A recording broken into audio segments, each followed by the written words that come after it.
ওরা এনে দিয়েছে নতুন ভোর, বাংলাদেশ পেয়েছে দ্বিতীয় স্বাধীনতা। দেশ গড়ার দায়িত্ব কাঁধে নিয়েছেন স্বপ্ন সারথীরা। এদেরই অন্যতম আসিফ মাহমুদ সজীব ভুঁইয়া, অন্তর্বর্তী সরকারের যুব ও ক্রীড়া উপদেষ্টা। অন্তর্বর্তী সরকারের ১০০ দিনের এই যাত্রার বিশেষ সাক্ষাৎকারে খেলাযোগের মুখোমুখি হয়েছেন আসিফ মাহমুদ। জানিয়েছেন না বলা অনেক কথা আর ক্রীড়াঙ্গনকে বদলে দেওয়ার পরিকল্পনা। ধারাবাহিক প্রতিবেদনের প্রথম পর্ব তৈরি করেছেন কোহিনুর কণা। Bangla blockade, we want justice. Complete shutdown, remembering our heroes. এক দফা মার্চ টু ঢাকা। এই এক একটা শব্দ ছিল এক একটা বজ্র ডাক, যে ডাকে রুদ্ধ দুয়ার ভেঙে দিয়ে সেদিন আছড়ে পড়েছিল জনজোয়ার। সেই জ্বরে খড়কুটোর মতো ভেসে গিয়েছিল ওই ঘাতকের দল, যারা গেল ১৬ বছরে শাসক সেজে জোকের মতো জেকে বসে অস্ত্রধারী সৈন্য পুষে দিনের পর দিন রক্ত চুষেছিল। এই বাঙালি সেদিন আরও একবার এক হয়েছিল, শিখর ছেড়ে শিকড় ধরে হ্যাচকা টানে উপড়ে ফেলেছিল। ৫ আগস্ট এই বাংলায় এলো মহাজন্মের লগ্ন। পুনর্জন্মের এই বাংলা ঘুরে দাঁড়িয়েছে, আর এই বাংলাকে সত্যি আর কেউ দাবায় রাখতে পারবে না। প্রথম সময়টা আমাদের জন্য খুবই চ্যালেঞ্জিং ছিল। আমাদের মন্ত্রণালয়ের দায়িত্বের বাইরেও অনেকগুলো বিষয় ম্যানেজ করতে হচ্ছিল। সবাই দাবি নিয়ে আমাদের কাছে আসছিল এবং এখনও আসছে। আমাদের যে এক্সিস্টিং স্টেডিয়াম আছে সেগুলোকে পুনরায় খেলার উপযোগী করা। আপনারা জানেন অনেকগুলো স্টেডিয়ামই খেলার অনুপযোগী হয়ে গেছে। এমন এমন স্টেডিয়াম যেখানে ইন্টারন্যাশনাল খেলা হতো কিন্তু এখন আর একেবারে খেলারই উপযুক্ত নেই। সেই উদ্যোগটা আমরা হাতে নিয়েছি। আগের এমন একটা জমানা ছিল যেখানে শুধুই আশ্বাসের সাথেই বসবাস। কান পাতলে শোনা যেত এই নেই সেই নেই, কিচ্ছু করার উপায় নাই। তবে নতুন জেনারেশনের এই প্রতিনিধিরা জানেন পারবো না বলেই বরং কিচ্ছু হয় না। সেই ধারাবাহিকতায় ঘুরে দাঁড়ানোর গল্পটা লিখছে ক্রীড়াঙ্গন। স্পোর্টসের জন্য তো একটা সুন্দর পরিবেশ প্রয়োজন এবং ওই খেলাধুলার মানসিকতার জন্য একটা সুন্দর পরিবেশ প্রয়োজন। সেজন্য আমরা একটা স্পোর্টস ভিলেজ করার পরিকল্পনা নিয়েছি এবং একই সাথে আমরা অ্যাডভান্স লেভেল ট্রেনিংয়ের জন্য একটা স্পোর্টস ইনস্টিটিউট গঠনের কাজ করছি। অলরেডি আমাদের যে এক্সপার্ট লেভেলের কমিটি আমরা করেছিলাম, ওনারা একটা আমাদেরকে প্রস্তাবনা দিয়েছেন। সেই প্রস্তাবনার ভিত্তিতে আমরা স্পোর্টস ইনস্টিটিউটের কাজ শুরু করে দিয়েছি। যোগ্যদের সম্মান দিতে যেমন ভুল করেন না এই নতুন দিনের রূপকাররা, তেমনি দেয়া কথা রাখতেও ভুলে যান না। বাংলাদেশকে ব্যাক টু ব্যাক সফটওয়্যার যে আনন্দ দিয়েছেন নারী ফুটবলাররা, তাদের কষ্ট লাঘবে সুদিন ফিরিয়ে দিতে দেয়া হয়েছিল যে কথা, তা বাস্তবায়ন এখন কেবল সময়ের ব্যাপার, নিশ্চিত করেছেন ক্রীড়া উপদেষ্টা। আপনারা জানেন মাননীয় প্রধান উপদেষ্টা নারী ফুটবল দলের সাথে দেখা হওয়ার পর তাদেরকে চিঠি দিতে বলেছিলেন যে আপনাদের কী কী প্রয়োজন। অলরেডি চিঠিগুলো তারা দিয়েছেন এবং সেটা আমি মাননীয় প্রধান উপদেষ্টার কাছে পৌঁছে দিয়েছি। যাদের রক্তের বিনিময়ে এসেছে স্বাধীনতা 2.0, তাদের স্মৃতি রক্ষায় অগ্রণী ভূমিকায় ক্রীড়া মন্ত্রণালয়। এই বাংলা যেন কোনোদিন ভুলে না যায় তার সূর্য সন্তানদের, তাই তো নেওয়া হচ্ছে নানা উদ্যোগ। ক্রীড়াঙ্গনের শহীদদের স্মৃতি রক্ষায় একটা বড় ভূমিকা রাখার সুযোগ আছে। সেই জায়গা থেকে আমরা ইতিমধ্যেই কাজ করছি। বিভিন্ন স্টেডিয়ামে আমরা শহীদদের স্মৃতি রক্ষার চেষ্টা করেছি। আপনারা জানেন 2019 সালে আবরার ফাহাদ আমাদের আগ্রাসন বিরোধী প্রথম শহীদ আমরা বলি। কুষ্টিয়ার জেলা স্টেডিয়ামটা তা আবরার ফাহাদের ফ্যামিলি এবং বন্ধুদের দাবি অনুযায়ী দীর্ঘদিনের দাবি ছিল, সেটা আমরা আবরার ফাহাদ স্টেডিয়াম নামে নামকরণ করেছি, যাতে বাংলাদেশের মানুষ যেমন কষ্টের সময় শহীদদেরকে মনে করবে, ঠিক তেমনি উৎসাহ উদযাপন আনন্দের সময় শহীদদেরকে যেন মনে করবে। কোহিনুর কণা, ৭১। অন্তর্বর্তীকালীন সরকারের ১০০ দিন উপলক্ষে ক্রীড়া উপদেষ্টা আসিফ মাহমুদ আগামী ১০০ দিনে আরও ভালো কাজ করার চ্যালেঞ্জ নিয়েছেন। জোড়াতালি দিয়ে বিসিবি চলছে কিনা এমন প্রশ্নে উপদেষ্টা জানান, প্রয়োজনে লোকবল বাড়িয়ে আরও সমন্বয় করা হবে। স্পোর্টসকে যেভাবে পলিটিসাইজ করা হয়েছে, বিসিবিতে তো কোনো ধারাবাহিকতার ব্রিজ হওয়ার কথা ছিল না। যদি স্পোর্টসে পলিটিসাইজ না করা হতো, বিসিবিতে পলিটিক্যাল লোকজন না থাকতো, তাহলে দেশে একটা পরিবর্তন হলেও বিসিবি তার মতোই থাকতে পারতো, ধারাবাহিকভাবে তার কার্যক্রম পরিচালনা করতে পারতো। ক্রীড়া সংস্থাগুলো এখনও পুনর্গঠন হয়নি, পুনর্গঠনের কার্যক্রম চলমান আছে, আপনারা জেনেছেন। সেগুলো পুনর্গঠন হলে তার মাধ্যমে নিয়মতান্ত্রিক উপায়েই আরও নতুন ডিরেক্টর ইনক্লুশন হবে। তারপরে বিসিবির ডিপার্টমেন্টগুলো ডিস্ট্রিবিউট করার ব্যাপার আছে এবং সেগুলো ডিস্ট্রিবিউট করার মাধ্যমে বিসিবির কার্যক্রমে আরও গতিশীলতা আসবে বলে আমি মনে করি। বিসিবি এবং বাফুফে উভয়কেই এক্সটার্নাল অডিট করার জন্য মন্ত্রণালয়ের পক্ষ থেকে আমরা নির্দেশনা দিয়েছি। বিসিবি ইতিমধ্যেই এক্সটার্নাল অডিট শুরু করেছে এবং বাফুফেও শুরু করবে এবং সেখানে আর্থিক কেলেঙ্কারির যদি কোনো ইয়ে পাওয়া যায় তাহলে সেক্ষেত্রে আইনি ব্যবস্থা নেওয়ার জন্য আমাদের পক্ষ থেকে নির্দেশনা দেয়া আছে। মালদ্বীপ ম্যাচে দৃষ্টিনন্দন গোলের পর সব জায়গায় প্রশংসা পাচ্ছেন মুজিবুর রহমান জনি। প্রথমার্ধ শেষে দলের সিনিয়র প্লেয়াররাও হেড কোচ হাভিয়ের কাবরেরা অনুপ্রেরণা জুগিয়েছেন বাংলাদেশি পরিচয়ে দুনিয়া মাতানোর স্বপ্ন দিনাজপুরের এই ফুটবলারের। অন্যদিকে দ্বিতীয় গোল করে জয় এনে দেয়া পাপন সিং এর চাওয়া নিয়মিত ফার্স্ট 11-এ নিজের জায়গা খুঁজে নেয়া মালদ্বীপ বধের দুই নায়কের গল্প শুনেছেন মেহেদী নাইম। আর কি যে আসলে আমি বাদ পড়ে গেলাম, আমার এরকম খেলা আমার পাসপোর্টের জন্য আমি বাদ পড়ে গেছিলাম, পাসপোর্ট ছিল না দেখে। তারপরে আমি কিছু একটা মানে করতে হবে, ন্যাশনালি বাংলাদেশ ন্যাশনালি আমি খেলবই, জেদ ছিল আমার।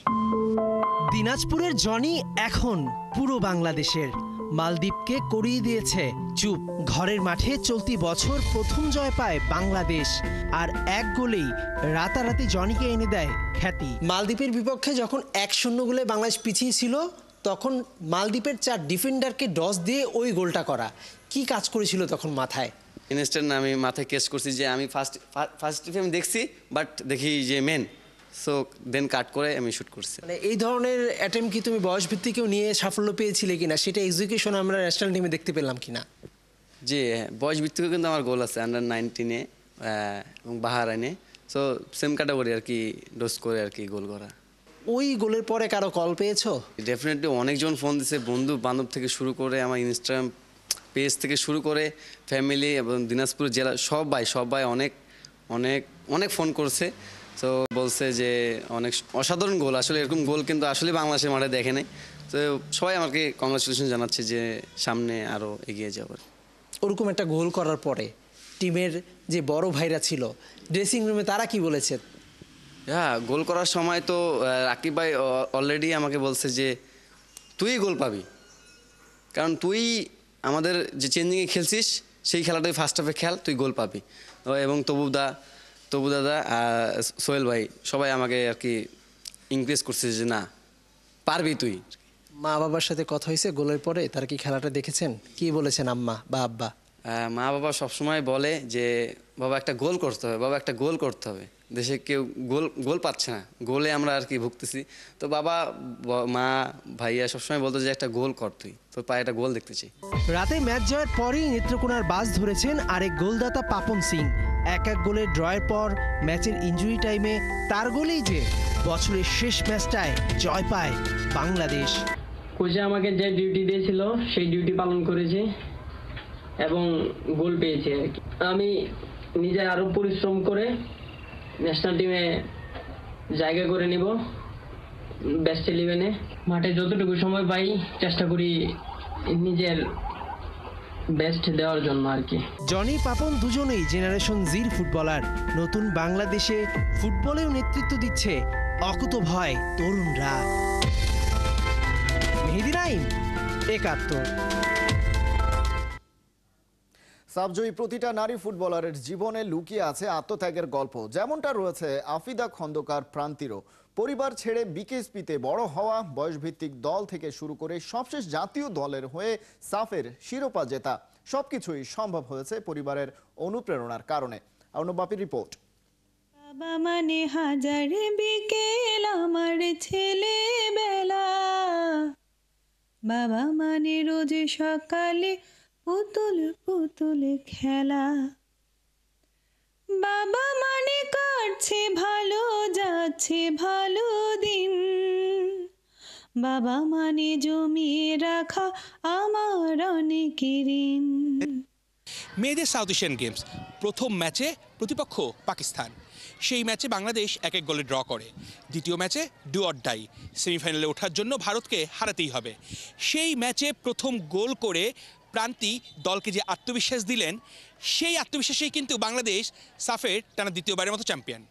এই আফিদার শুরুটা কিন্তু এই বিকেএসপি থেকে, এই ফুটবল গ্রাউন্ডের থেকে। খুবই ভালো লাগতেছে, আর বিকেএসপি থেকে যখন সংবর্ধনা দিচ্ছে তো আরও ভালো লাগতেছে।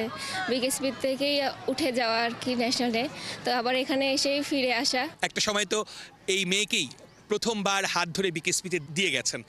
আসলে বিকেএসপিতে যখন 16 সালে ভর্তি করি তখন তো প্রথম ব্যাচ খুব ছোট ছিল, ক্লাস 5-এ ভর্তি করেছিলাম। সেই দিনের যে স্মৃতি, বিকেএসপি হোস্টেলে গিয়েছি, গিরিয়েল ধরে ও ওই পাশ থেকে কান্না করছে, ওর মা এবং আমি দুজনেই কান্না করেছিলাম। সেই কান্নাটা কিন্তু আজকের এই আনন্দশ্রু। ওই দিনকে যদি মেয়ের মুখের দিকে তাকাতাম তাহলে হয়তো আজকে আমরা এখন আসতে পারতাম না, সেও আসতে পারতো না। সেই সাথে এসএসসি এবং এইচএসসিতে সে এ পেয়েছে, আমরা অত্যন্ত গর্বিত। বাবার যে আবেগ আপ্লুত, আপনি অনেকটা ইমোশনাল হয়ে যাচ্ছেন, প্রান্তিক স্বাভাবিক ব্যাপার।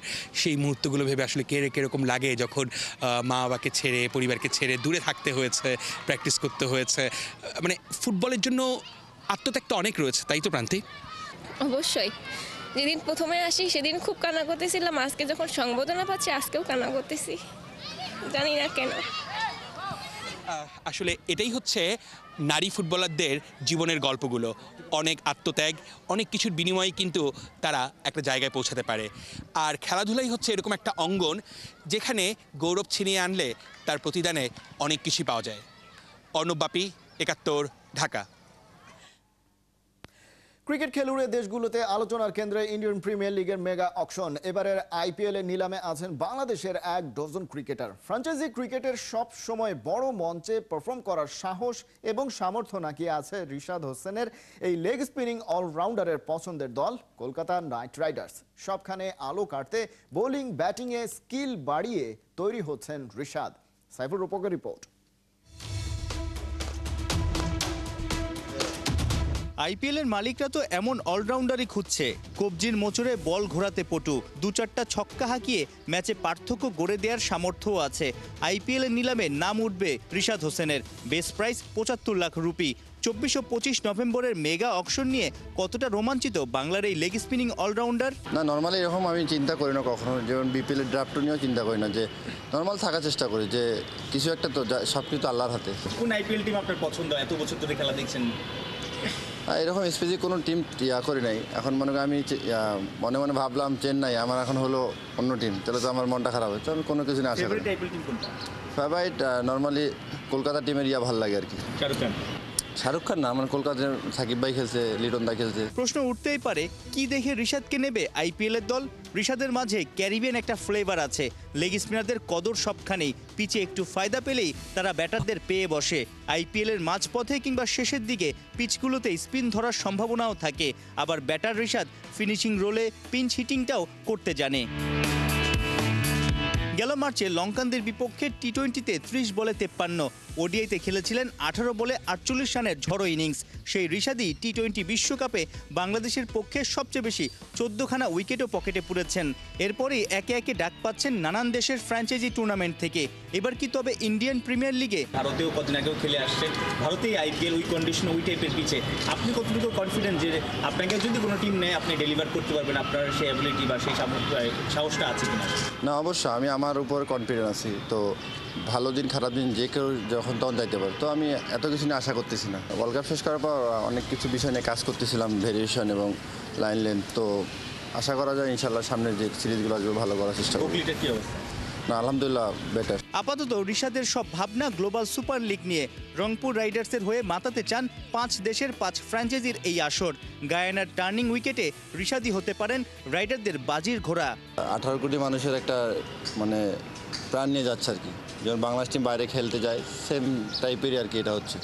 তো আশা করবো ইনশাল্লাহ ভালো কিছু হবে। নর্মাল যে প্ল্যান থাকে ওই প্ল্যানে রাখবো আর কি। যেহেতু ৪ রকম টিম, তো চেষ্টা করবো নিজে ভালোটা দেওয়ার। ভিসা ও এনওসি জটিলতায় ডাক পেয়েও খেলতে পারেননি কানাডার গ্লোবাল টি-20 ও জিম আফ্রো টি10। অস্ট্রেলিয়ার বিগ ব্যাশের দল হোভার্ট হারিকেন্সও রিশাদকে দলে নিয়েছে। বিপিএল এর কারণে হয়তো বিগ ব্যাশেও খেলা হবে না রিশাদের। সাইফুল রূপক, ৭১।